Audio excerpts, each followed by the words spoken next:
Bonjour à tous, j'espère que vous allez tous très bien. Nouvelle vidéo sur Infinite Flight. Cette leçon va porter sur la descente et l'atterrissage. Tout d'abord, on active HDG et on désactive la LNAV GPS, ce qui fera que l'avion ne fera pas n'importe quoi, il maintiendra son cap. On va sur notre carte. Alors, j'ai fait une vidéo sur le plan de vol. Je vais vous résumer brièvement ce qu'on va faire là pour ça. On va sur Paris-Charles de Gaulle, on sélectionne l'arrivée. Vous choisissez l'arrivée qui vous convient. Moi je vais prendre cette arrivée. On va prendre une approche GPS. Donc les approches GPS c'est avec R. Voilà. L'approche GPS va vous mener sur l'alignement de la piste. Mais par contre vous allez devoir prendre les commandes le moment voulu. Je vais ensuite activer la LNAV GPS et la VNAV. Et vous voyez sur la VNAV, la vitesse de descente, elle se met à clignoter en orange. C'est-à-dire que là, le pilote automatique veut descendre plus vite. Mais il ne peut pas parce qu'il est limité. Donc là, on regarde directement sur la map. Vous voyez le petit trait bleu signifie l'endroit où on va arriver à l'altitude voulue, donc 24 000 pieds. Là, je remarque que c'est juste à côté, donc on va pas faire de modification. Donc je laisse courir. Alors quand on va commencer la descente, on réduit notre vitesse à Mach 0.82. On était à 0.85. Si vous vous retrouvez dans une situation où vous ne descendez pas assez vite, vous n'allez pas désactiver la VNAV et descendre comme un bourrin. Ça ne sert à rien. Enfin, c'est pas RP, vous voyez. Un autre moyen, c'est vous désactiver votre LNAV GPS, vous gardez votre VNAV et vous désactivez votre HDG. Vous faites un petit virage, vous détournez un peu de la route et ensuite vous allez revenir. Pendant un certain temps, vous allez perdre de l'altitude. Puis quand vous allez revenir, vous allez voir que ça va aller. Alors, faut bien calculer. Sinon, il y a un moyen plus simple si vous avez un gros décalage. Vous désactivez votre HDG, vous faites un 360. Vous tournez sur vous-même, vous faites un grand virage. Et là, vous perdrez de l'altitude pendant ce virage et vous serez à une altitude normale. Quand on descend en dessous de 28 000 pieds, notre vitesse passe de Mach à nœuds. Donc vous réduisez votre vitesse à 295 nœuds.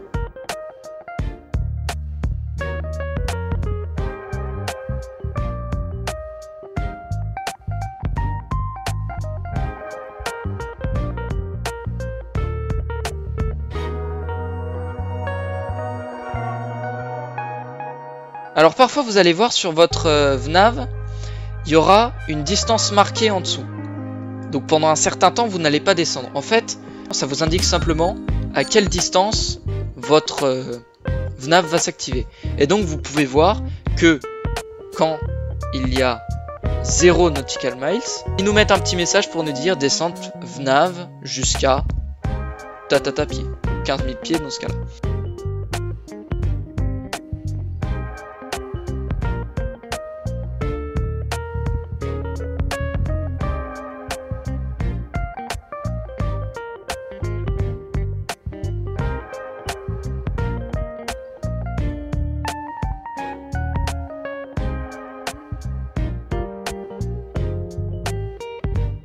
À 18 000 pieds, vous réduisez votre vitesse à 270 nœuds.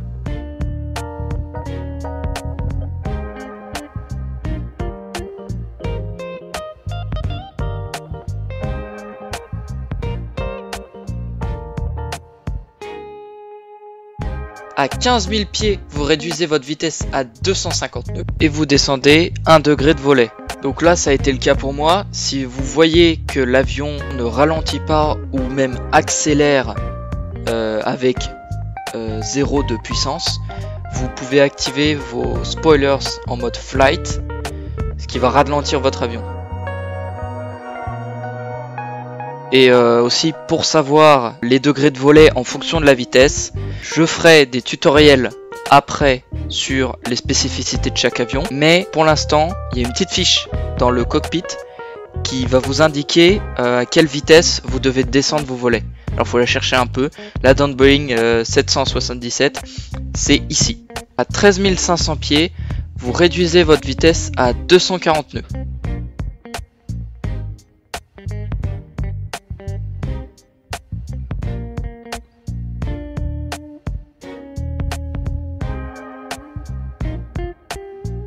Alors, dans la vidéo sur le plan de vol, j'avais déjà abordé le point de transition.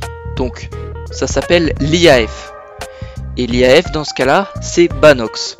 Donc, à l'IAF, ou au point de transition, vous descendez votre vitesse à 235 nœuds et vous descendez 5 degrés de volet.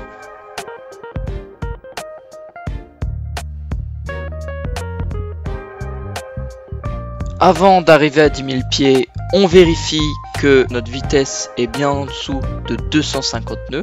On active nos landing lights et on demande aux passagers d'attacher leur ceinture.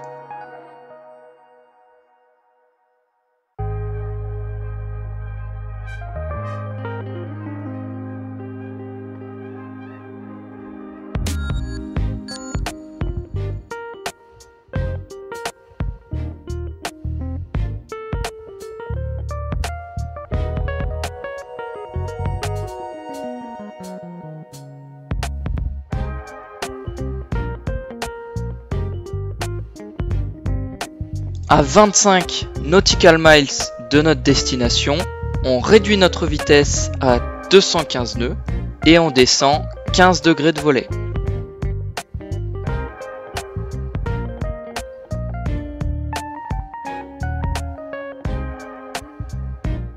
Quand vous êtes aligné environ vers la piste, vous avez votre vitesse à 190 nœuds et vous descendez vos volets à 20 degrés.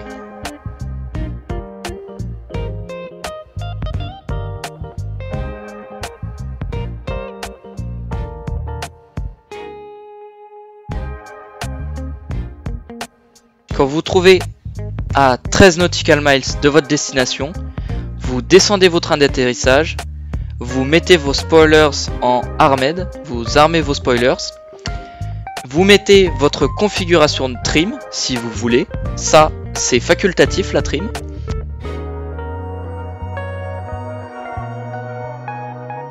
Vers 10 nautical miles de notre destination, on réduit la vitesse à 160 nœuds et on descend nos flaps à 30 degrés.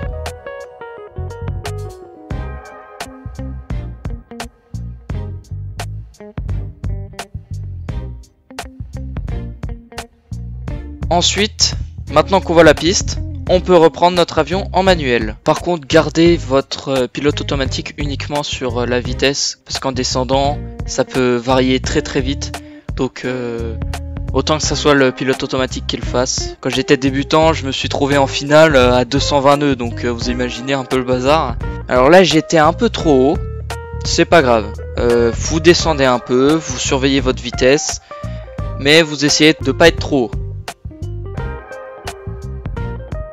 Quand vous êtes à 5 nautical miles de votre destination, vous descendez votre vitesse à 130 nœuds. Bon là, ça dépend de tous les avions, et pour mon poids, c'est 130 nœuds. Quand vous êtes en approche, vous avez un petit losange juste à côté de votre altitude de votre HUD. Ça, c'est l'itinéraire de descente. Si le petit losange est trop haut, ça veut dire que vous êtes trop bas. Si le petit losange est trop bas, ça veut dire que vous êtes trop haut. On vérifie que tous les paramètres sont OK. Vous écoutez la voix qui vous dit l'altitude.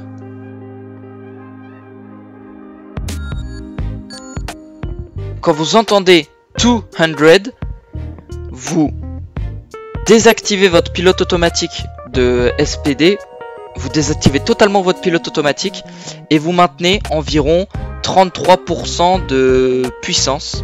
Ça va faire une petite alarme, ça veut juste dire que votre pilote automatique est désactivé, faut pas avoir peur. Quand vous entendez 20, vous remontez légèrement votre nez jusqu'à 5 degrés environ pour descendre moins vite. Vous commencez à baisser votre puissance. Et quand vous entendez 10, vous mettez la puissance à 0. Vous attendez maintenant que votre avion touche le sol. Petit indicateur, quand votre avion a touché le sol, l'icône de Ground Services ne va plus être grisée.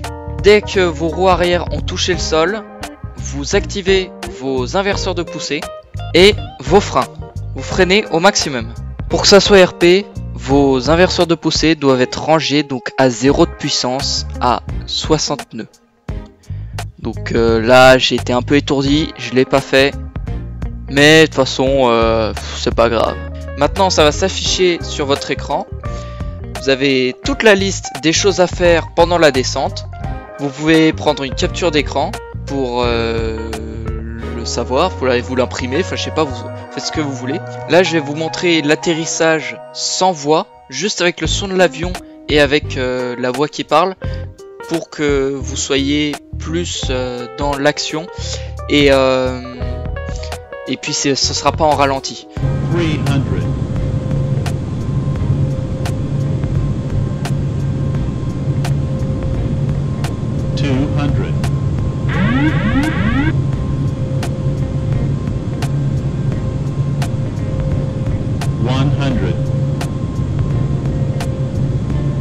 100. 50, 40, 30, 20, 10.